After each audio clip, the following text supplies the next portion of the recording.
Bibby will try again. James, recognizing nobody's there, has an appointment with the basketball and finishes it emphatically.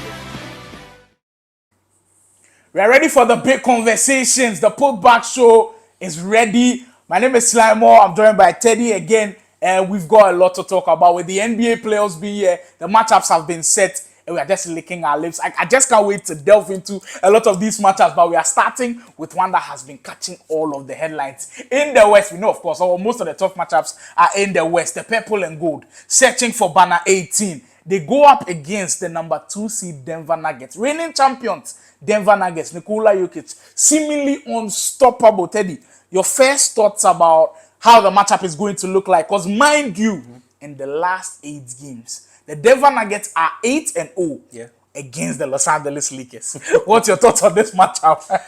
This is going to be an intense game because the series, actually. Intense series because you've lost the season series and then coming into the playoffs.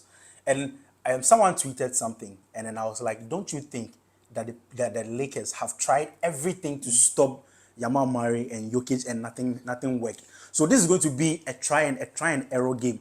You are trying everything possible as a coach, as a player, to try and stop them, and it's going to be one of the best series. And if Lakers don't play hard and intense, and they don't really mean the game, they're going to get swept again because there's no way. Because it's back-to-back years. It's like 99-1. I'm sure the NBA on social media, like fans will go crazy if the Nuggets sweep the Lakers again. But let's get to more X's and O's and how things might actually go down. If we cast our mind back to last year's conference finals, of course, it was between the Lakers and the Denver Nuggets. Nuggets won 4 straight games, but we've got to look at an X factor for me, and this was the Los Angeles Lakers. D'Angelo Russell, both offensively and defensively. In that series, he only averaged 5 points. But look at the turnaround this year. He's averaging around 16 points. Yeah. He's shooting better from 3. So if D'Angelo Russell can knock down his threes, if Austin Reeves knock down his threes, if Hachimura is also... So the thing is, the Denver Nuggets are not a high volume team. They don't shoot a lot of threes, but they make their threes when they shoot them. For the Los Angeles Lakers, if you can beat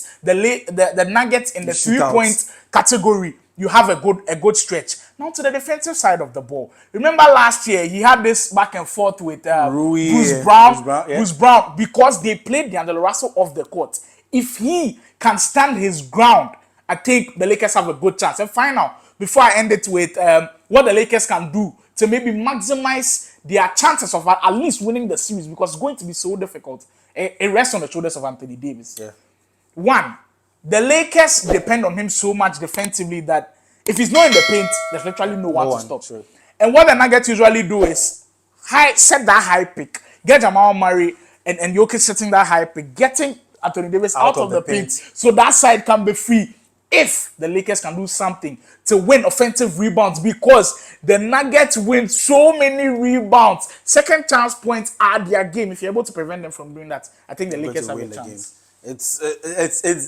These are amazing points, and you see, they are superstars that are good facilitators or they are good scorers. But then now you are going into a game where their best player is both a facilitator and a great scorer. You can't take one out of him. When you try to help, he will pass. When you don't show help, he's scoring. So he's able to juggle between both of them so easily. And I don't know how Lakers are going to find a way, because there's no way on God's green earth that Jokic has the ball in the elbow and you tell me you send help. Once you send help, he's passing. And then once he passes, you are in a domino effect. They attack close out, they kick. Attack close out, they kick. So they get flying to the baseline. Someone is Michael cutting. Porter Jr. is at the corner waiting to shoot a 3. And it's the ball just keeps moving till they get an open man, they bang the shot, and then you are. And there was this thing Lakers did that they put Rui Hachimura. That was on this Jokic. season or last year in the playoffs? Last year in the playoffs. They tried that thing, putting Rui Hachimura on Jokic. And you see, when you put Rui Hachimura on Jokic, that means AD has to be the help defender. So he has to track. He has to just be very close to Rui Hachimura so Jokic doesn't beat him. If then you are leaving someone open. Either maybe Aaron Gordon. KCP, you are leaving someone open. And with the way Nuggets cuts in the games, you cannot leave someone open because once Jokic is in the post, you ball watch, you try to send help, he's You passing. sleep like It's you lose concentration for a minute. it's ridiculous. And then this game, the X factors for the Nuggets is going to be their bench because we know what Bruce Brown did for them, Uncle Jeff did for them, and even Brown. The kind of points they gave them. Now they have one of the best shot blockers in the name of Watson, who is growing his offense, so he's decent.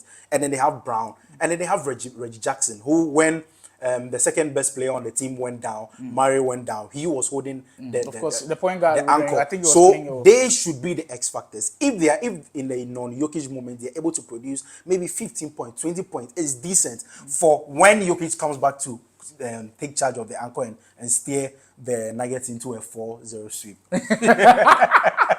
That should be interesting. But let's look at it from a different side now. Okay. If you're looking at it from last year's perspective, going into the season, the Nuggets were not deemed outright favorites against the Lakers because the Lakers were playing well at the time. And at that time, there was no pressure on the Nuggets because if anybody won that series, it would have been cool. But this year, the pressure is on the Nuggets because if you ask every NBA fan, analyst, even someone who doesn't want the NBA, is going to point to Nikola Jokic. 99%. So now the onus is on them. The pressure is on them to win the series. The Lakers have literally nothing to lose. Because if they lose, we'll say, oh, we expected you to lose. Yes. So right now, they're playing with no pressure, but the Nuggets will have to play with that pressure as champions, with the target on their backs. Can Nikola Jokic keep it up? Can Jamal Murray keep it up? And we've seen Michael Malone already start talking. Yeah. We've seen him chirping. We've seen him like running his mouth as he should, because of course he's the best coach in the NBA currently with his team. So I think that narrative alone gives us more juice, gives us more energy watching this game, and I feel like in this series it just should be incredible. I feel like at the beginning of the season for Nuggets, they didn't start well because now Bruce Brown and Jeff is out. They're trying to integrate their first year, second year rookies into the game. So it was a slow start for them.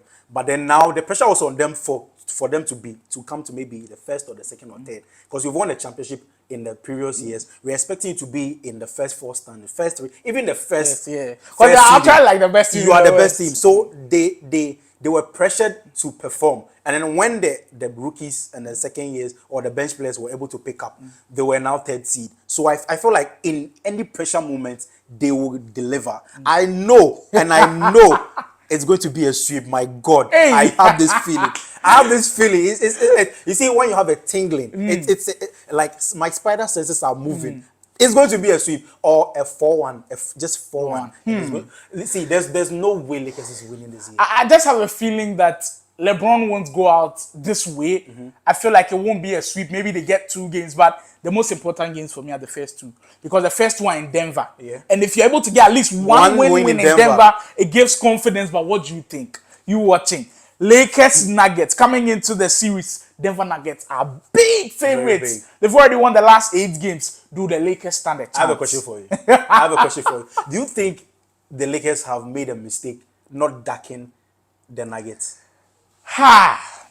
If they did duck the Nuggets, they get to face Sacramento Kings now. Yeah, which is an easy win for them. How? Which would have been an easy win. I know the Sabonis in the regular season. I know the Sabonis the Kings did beat them. But this is a different phase. This is a different phase. This is a more intense game, which I think the Lakers have like an upper hand on the Kings. So they would have won. I feel like they would have won that game. I disagree a bit. They could have won, but hey, beat the best team to become the best team, and that's my philosophy. What do you think at home? I feel like this series could be one of the best series going into it. Stay with us on the Postback Show. Make sure to subscribe to the channel if you're enjoying these videos. Like the videos. There will be more coming because the playoffs is here, and Sly and Teddy are ready for you. We've got things cooking. Stay tuned to the channel.